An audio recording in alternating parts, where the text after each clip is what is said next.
Shalom sahabat yang dikasihi Tuhan Yesus, puji Tuhan kita bertemu kembali dalam kasih-Nya. Lagi rame nih bagaimana saudara kita sebelah tidak menerima jika Isa itu berbeda dengan Yesus. Tetapi saya menemukan sebuah video justru menegaskan bahwa Isa itu bukan Yesus. Video ini disampaikan oleh ulama besar umat muslim sahabat, ulama yang sangat dihormati oleh seluruh umat muslim, yaitu Ustadz Abdul Somad Batubara. Dalam ceramah dia ini, Ustadz Abdul Somad Batubara berkata bahwa Isa itu lahir bulan Juli. Saya setuju kalau Isa alaihissalam lahir di bulan Juli. Nah, tapi sebelum kita tonton videonya, saya mau sampaikan ya, buat subscriber jangan sampai salah paham mengenai Isa ini sahabat. Jadi orang Kristen tidak pernah mempersalahkan Isa Al-Masih yang dipercaya oleh orang-orang Kristen di Arab. Yang kita bedakan itu adalah Isa alaihissalam yang di Al-Quran, bukan yang di Alkitab orang Arab. Nah, karena saya lihat ini sering salah paham sahabat, sehingga muncul komen-komen mengejek-ejek Isa. Jangan sampai begitu sahabat. Karena orang Kristen di Arab sahabat, ya, selain menyebut Yesua, mereka juga mengatakan Yesus Kristus adalah Isa Al-Masih. Tetapi tidak pakai alaihissalam sahabat, tidak. Jadi yang dipermasalahkan orang Kristen bukan Isa Al-Masih yang di Alkitab orang Arab, bukan sahabat. Tetapi yang kita bedakan adalah Isa alaihissalam yang di Al-Quran. Jelas berbeda. Berbeda semuanya sahabat. Bahkan kalau kita telusuri sejarahnya, Isa alaihissalam merupakan keponakan Harun dan Musa, dan lahir di bawah pohon kurma, dan kedatangan kedua kalinya membunuh babi, mematahkan salib. Jadi itu sangat berbeda jauh sekali sahabat yang di Al-Quran ya. Nah, jadi itu yang dikatakan oleh orang Kristen berbeda. Bukan Isa Al-Masih di kitabnya Kristen Arab sahabat, bukan. Nah, kalau itu sama dengan Yesus sahabat. Kalau itu sama, orang Arab menyebutnya Isa Al-Masih,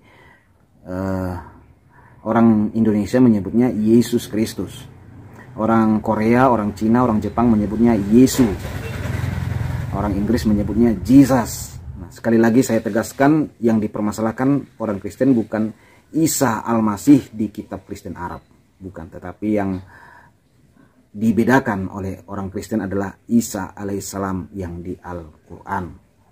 Itu sahabat ya. Oke, kita melihat bagaimana video Ustadz Abdul Somad ini. Nabi Isa lahir bulan Juli. Mana dalil Nabi Isa lahir bulan Juli? Wa huzi ilaiki bijil'in nakhlati. Goncangkan pangkal batang korma ke pundakmu. Tusaqit alaiki rutaban janiya. Akan gugur buah korma dari atas. Buah korma gugur pada bulan Juli. Dalil kedua, ketika Nabi Isa lahir, kambing-kambing sedang digembalakan di padang rumput yang hijau. Padang rumput hijau hanya ada pada bulan Juli. Bulan Desember rumput tak tumbuh karena permukaan rumput ditutup es dan kambing tak mau makan es. Ketiga, ketika Nabi Isa lahir, bintang gemintang sedang terang. Bintang gemintang terang pada bulan Juli. Adapun musim salju sekarang, maka tak ada bintang, semuanya berkabut. Saya acungkan jempol dan saya sangat-sangat setuju. Nah, pernyataan Ustadz Abdul Somad ini justru semakin menegaskan bahwa Isa alaihissalam berbeda dengan Yesus Kristus. Kalau Isa alaihissalam lahir di bulan Juli gitu ya, kata Ustadz Abdul Somad. Ya, kita setuju sahabat, karena kita tidak berhak mengurusi nabi agama lain. Kalau nabi mereka lahir bulan Juli, jangan kita paksa di bulan Desember sahabat, jangan. Tetapi kalau Yesus Kristus itu lahir di bulan Desember, di mana faktanya? Kita lihat sahabat dari penjelasan gereja mula-mula, yaitu gereja Katolik. Ini jelas sekali sahabat. Shalom Alaikum. Banyak orang berpendapat bahwa penentuan 25 Desember sebagai hari raya Natal itu tidak sesuai Alkitab dan juga mengada-ngada. Benar nggak sih? Untuk menjawab itu, pada video kali ini Katolik Media akan membahas tentang asal-usul penanggalan 25 Desember sebagai hari raya Natal. Pada Injil Lukas bab pertama, Santo Lukas menceritakan dua peristiwa penyampaian kabar sukacita.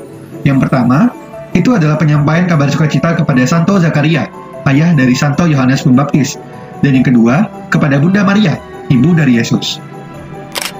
Kabar itu datang kepada Santo Zakaria saat ia sedang menjalankan tugas keimamannya, yang pada buku Proto-Evangelium of James itu bertepatan dengan The Day of Atonement. The Day of Atonement. Yang pada penanggalan Masehi jatuh pada akhir September. Nah, segera setelah Santo Zakaria mendapatkan kabar gembira itu, Santa Elizabeth yang sudah tua pun mengandung. 40 minggu kemudian, lahirlah Santo Yohanes Pembaptis yang kita rayakan pada 24 Juni. Saat Santa Elizabeth masih mengandung, Bunda Maria yang baru saja menerima kabar sukacita dari malaikat Gabriel datang menemuinya. Di Injil, diceritakan bahwa saat itu, Santa Elizabeth sedang mengandung di bulan yang ke-6. Jadi kita bisa simpulkan bahwa Santo Yohanes Pembaptis itu 6 bulan lebih tua daripada Yesus. Maka, jika 24 Juni ditambahkan dengan 6 bulan, diperolehlah tanggal 24 atau 25 Desember sebagai hari kelahiran Kristus. Kita merayakannya kemudian di tanggal 25 Desember karena di Alkitab juga dikatakan bahwa Yesus lahir pada tengah malam. Selain melalui pendekatan penanggalan tadi, alasan lain mengapa 25 Desember kita rayakan sebagai hari kelahiran Yesus adalah karena ini sesuai dengan tradisi yang sudah diajarkan oleh Bapak-Bapak Gereja dan juga Bunda Maria sendiri. Nah, sekarang udah gak bingung lagi kan? Jangan lupa share, like, komen, dan subscribe channel ini supaya kami semakin semangat untuk memberikan katekesi buat kalian semua. Kevin pamit undur suara, Shalom Alaikum. Ya sahabat yang terkasih, saya juga akan melampirkan sebuah video tambahan dari channel Tamparagi. Silakan saudara kunjungi channel beliau, silakan subscribe dan bantu pelayanan beliau. Di situ ada data-data dan info-info yang bisa saudara baca di channel Tamparagi. Silahkan saudaraku setelah nonton ini langsung ke sana, lihat channel Tamparagi. Ya, begini penjelasan Tamparagi sahabat. Ini juga sangat bagus dan sangat sesuai dengan Alkitab. Halo semua. Pada video ini kita akan membahas kenapa orang Kristen merayakan Natal pada tanggal 25 Desember. Namun, sebelum kita mulai, saya ingin memberitahukan bahwa tidak semua orang Kristen merayakan Natal pada tanggal 25 Desember. Gereja Ortodoks Timur merayakan Natal pada tanggal 6 Januari, dan kita akan membahas kenapa hal itu terjadi. Oke, kita mulai aja ya.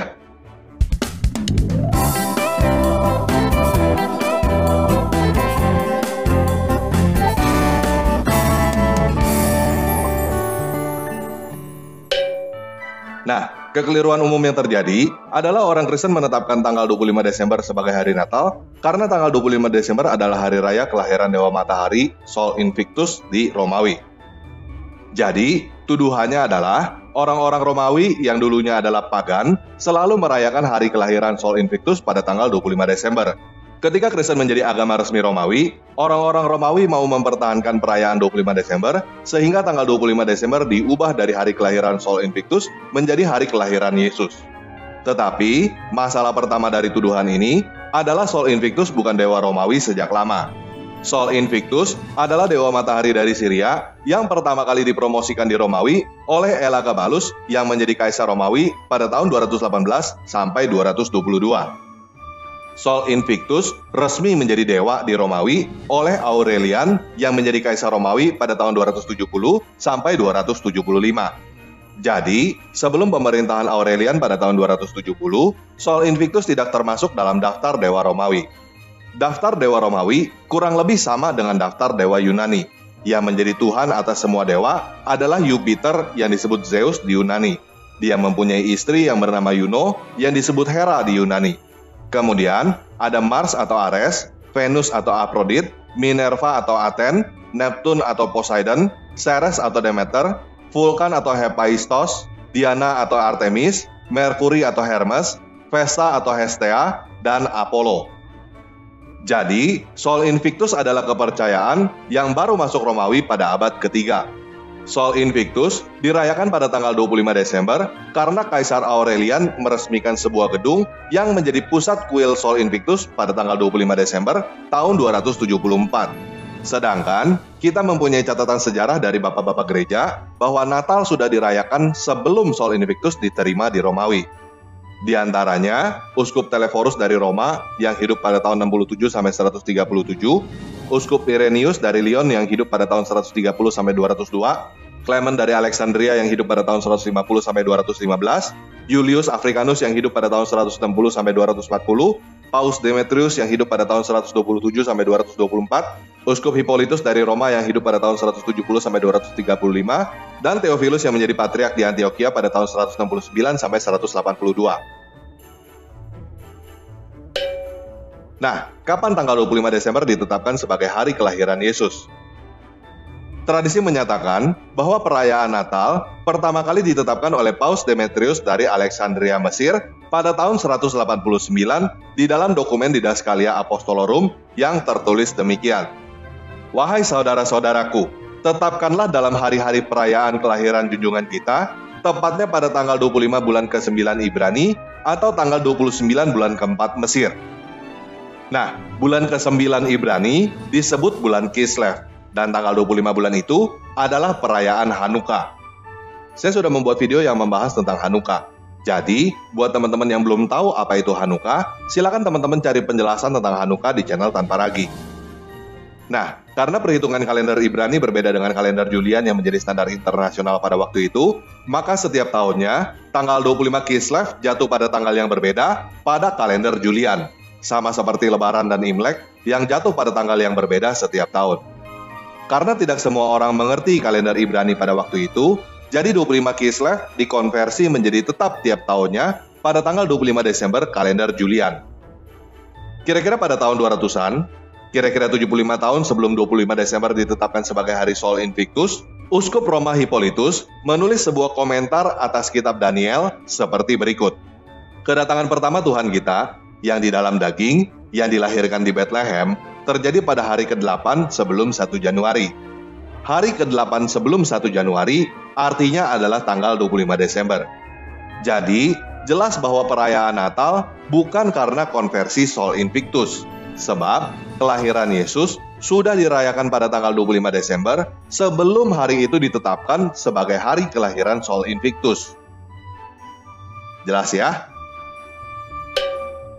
Nah, bapak-bapak gereja kan tidak hidup pada zaman Yesus. Bagaimana mereka tahu bahwa tanggal kelahiran Yesus adalah 25 Kislev atau 29 Kiak atau 25 Desember? Kalau dikatakan bahwa mereka tahu dari para rasul kan juga tidak ada di Bethlehem pada saat Yesus lahir. Jadi, bagaimana caranya mereka tahu? Jangan-jangan mereka hanya mengkonversi atau ikut-ikutan Hanukkah. Jawabannya adalah karena mereka menghitung dari sumber yang ada. Yuk kita baca dulu Lukas 1 ayat 8-11. Pada suatu kali, waktu tiba giliran rombongannya, Zakaria melakukan tugas keimanan di hadapan Tuhan. Sebab ketika diundi sebagaimana lazimnya untuk menentukan imam yang bertugas, dialah yang ditunjuk untuk masuk ke dalam bait suci dan membakar ukupan di situ. Sementara itu, seluruh umat berkumpul di luar dan sembayang. Waktu itu adalah waktu pembakaran ukupan.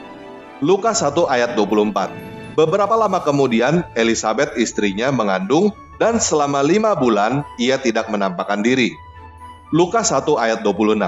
Dalam bulan yang ke-6, Dewata menyuruh malaikat Gabriel pergi ke sebuah kota di Galilea bernama Nazaret, kepada seorang perawan yang bertunangan dengan seorang bernama Yusuf dari keluarga Daud. Nama perawan itu Maria. Lukas 1 ayat 36. Dan sesungguhnya Elisabet sanakmu itu, ia pun sedang mengandung seorang anak laki-laki pada hari tuanya. Dan inilah bulan yang ke-6 baginya, yang disebut mandul itu. Nah, jadi sederhananya perhitungannya begini. Apa yang Zakaria lakukan adalah perayaan Sukot, atau yang disebut juga tabernakel atau pondok daun. Perayaan Sukot adalah tanggal 15 bulan Tisri dalam kalender Ibrani. Dan tanggal 15 bulan Tisri pada waktu itu diperhitungkan adalah tanggal 25 September. Gabriel bertemu dengan Maria 6 bulan setelah itu, jadi tanggal 25 Maret. Tanggal 25 Maret ini disebut dan dirayakan sebagai Hari Raya Kabar Sukacita. Selain itu, tanggal 25 Maret ini juga disebut sebagai tanggal ketika Adam memakan buah terlarang dan tanggal ketika Yesus disalibkan. Nah, Yesus lahir 9 bulan setelah malaikat Gabriel bertemu dengan Maria. Dan 9 bulan setelah 25 Maret adalah 25 Desember. Paham ya? Nah, tadi di awal saya katakan bahwa Gereja Ortodoks Timur merayakan Natal pada tanggal 6 Januari. Kenapa bisa begitu? Sebenarnya, Gereja Ortodoks Timur juga merayakan pada tanggal 25 Desember. Tetapi, bukan 25 Desember yang kita gunakan secara internasional sekarang. Kalender yang kita gunakan sekarang disebut kalender Gregorian.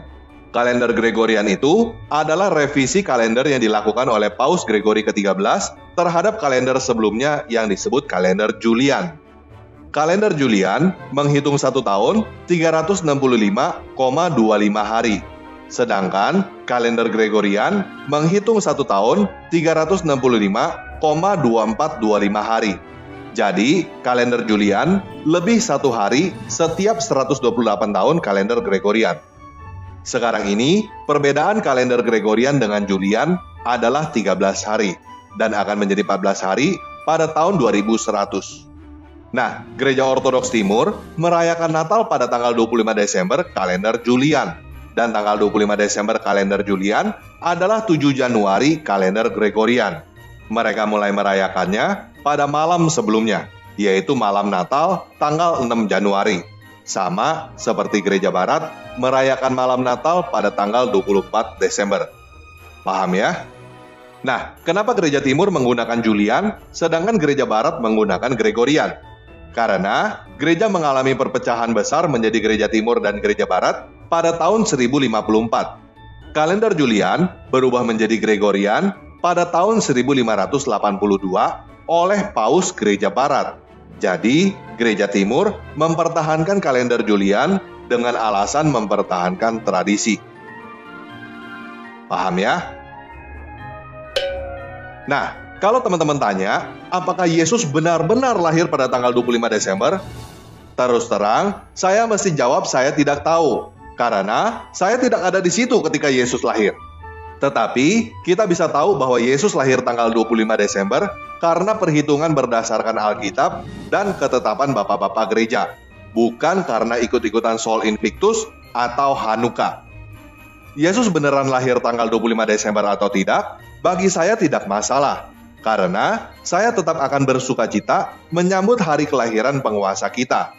Dan saya tetap ingin merayakan Natal bersama dengan saudara-saudara seiman pada waktu yang ditetapkan bersama. Nah, buat teman-teman yang mau komplain, tetapi Yesus kan tidak pernah menyuruh untuk merayakan Natal.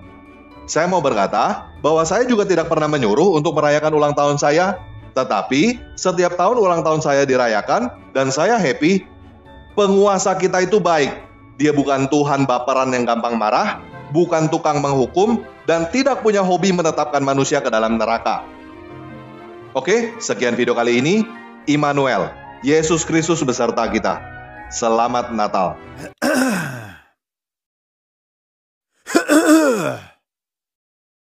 Ya sahabat yang dikasihi Tuhan Yesus, jelas ya. Jadi kalau ada yang menuduh kita Kristen salah merayakan hari Natal, banyak orang yang menuduh seperti itu.